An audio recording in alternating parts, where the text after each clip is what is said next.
Geese are between swans and ducks in size, and the sexes are similar.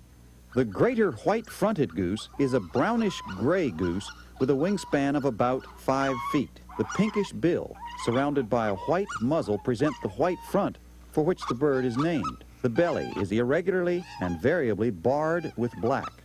White shows above and below the dark tail. The feet and legs are orange. Immatures lack the barring on the belly and the white muzzle. The white-fronted goose breeds on the tundra and winters in California, New Mexico, and on the Gulf Coast.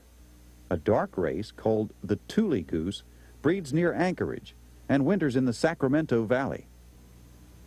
There are two white geese in North America, the snow goose and the smaller, rarer, and more localized Ross's goose. Both have black wingtips and pinkish legs and bills. The snow goose's bill is edged in what appears to be black lipstick. Immatures are dusty gray. The North American population of almost 2 million snow geese fills the skies on its wintering grounds with hoops like children playing. The snow goose comes in two color phases, white and blue, until recently considered separate species. A bird born into a color phase will be so marked all its life. The blue phase has a very dark body, a white head, and varying amounts of white on the neck. It travels the Mississippi Flyway and winters mostly along the Gulf Coast. Heavy concentrations of the white phase winter inland in California and on Chesapeake Bay and Currituck Sound, as well as sharing the Gulf wintering grounds with the blue phase. White with black wingtips, Ross's goose is marked identically to the white phase snow goose, except that it lacks the black lipstick. The neck and bill are comparatively shorter, and the bird is significantly smaller. Immatures are almost as white as adults. Ross's goose lacks the joyous voice of the snow, calling in weak grunts and rattles. The entire population of about 100,000 nests within a small territory on the high tundra of central Canada and winters mainly in California's Central Valley.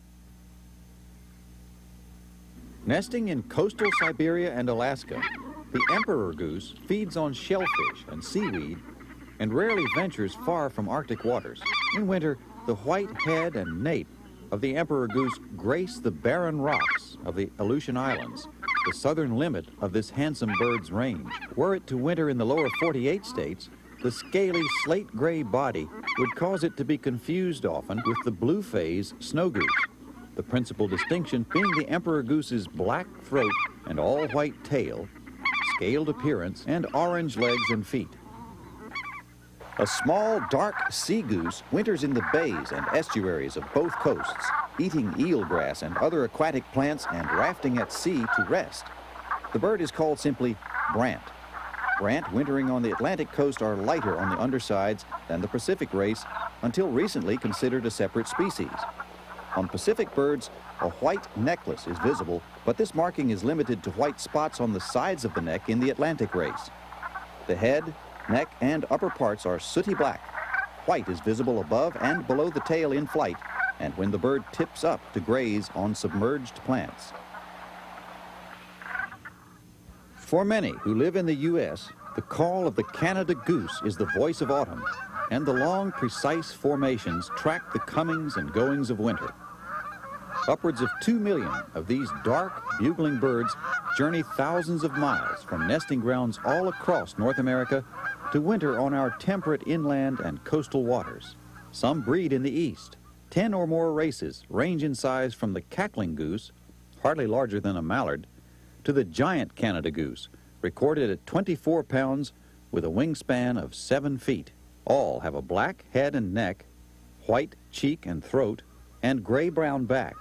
White shows at the base of the black tail. The management and welfare of this magnificent bird are of intense interest to nature lovers.